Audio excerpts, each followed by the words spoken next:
Hello বন্ধুরা, আজ তোমাদের সঙ্গে শেয়ার করব কালী পুজোর দিন সকালবেলা আমি কি করলাম। দেখো, ভেবেছিলাম যেহেতু উপোস করব, তাই জন্য ভেবেছিলাম একটু বেলা হলেই উঠবো, কিন্তু আমার সেই ভোর মানে ভোরও ঠিক জানি না, রাতই বলতে পারো, 3:30-এর কাছাকাছি ঘুম ভেঙে যায়। তারপর মা উঠিয়ে দিল, বলল তুই আর ঘুমাবি না। তবুও আমি ঘুমিয়ে পড়েছিলাম। তারপর উঠতে একটু বেলা হয়ে গেল। 2 ঘরের বিছানার চাদর সুন্দর করে পেতে নিয়ে চলে আসলাম ফুল তোলার জন্য। ফুল তুলে নিলাম আর বেলপাতা এসব নিয়েছি, কারণ কাল ছিল সোমবার। আর এবার কালী পুজোটা তো রাত্রে করলে তোমার সোমবারটাই পড়েছিল, সেই জন্য সোমবারেই মহাদেবের পুজোটাও আমি দিয়ে দিলাম। তারপর মা এনেছিল 5 রকমের ফল।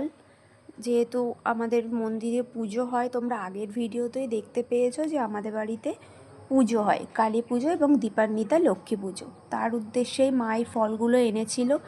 আর এনেছিল কিছু ছোটোখাটো বাজার করে, যার মধ্যে ছিল তোমার আলতা সিঁদুর, তারপর ঠাকুরের বাসন মাজা সাবান, ধুনো, বাতাসা আর আলু। এই জিনিসগুলোই মা আমার হাতে নিয়ে এসে বলে দিল যে এবার তুই যা করবি কর।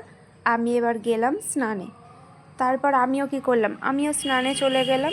গিয়ে ঠাকুরের প্রসাদের থালাগুলো সব সুন্দর করে আগে সাজিয়ে নিলাম। তারপর মহাদেবকে ভালো করে স্নান করিয়ে চলে আসলাম পুজো দেওয়ার জন্য।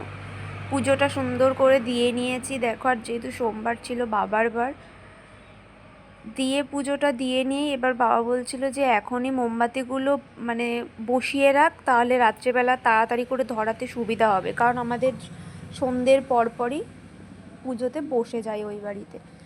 তাই সেই জন্য কি করলাম, তাড়াতাড়ি করে আগে বসিয়ে নিলাম। এটা দুপুরের মধ্যেই বসিয়ে দিয়েছিলাম আমি, কিন্তু ধরিয়েছিলাম কেন রাত্রে, কারণ রাত্রে ধরানোর মজাই আলাদা।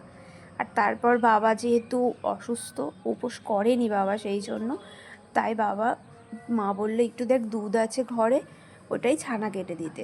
কেটেও দিলাম ছানা। দেখো কতটা সুন্দর ছানাটাও হয়েছে। তারপর বিকালে একটু ওই বাড়ির দিকে চলে গেলাম মন্দিরটাকে একটু দেখার জন্য, কেমন সাজানো গোছানো হয়েছে সব কিছু। গিয়ে দেখি সব কিছুই রেডি হয়ে গেছে, গোছানো থেকে শুরু করে। আর এই দেখো, এইবার তো মনে হয় ট্রেন্ডিংয়ে এই লাইটিংগুলোই চলছে। আর কতটা সুন্দর লাগছিল আমাদের মন্দিরটাকে, সবাই প্রত্যেকে এসে বলেছে যে খুব সুন্দর লাগছিল। আর এইটা হচ্ছে আমার বাড়ি, মানে আমাদের বাড়ি। দেখো কত সুন্দর করে সাজানো হয়েছে।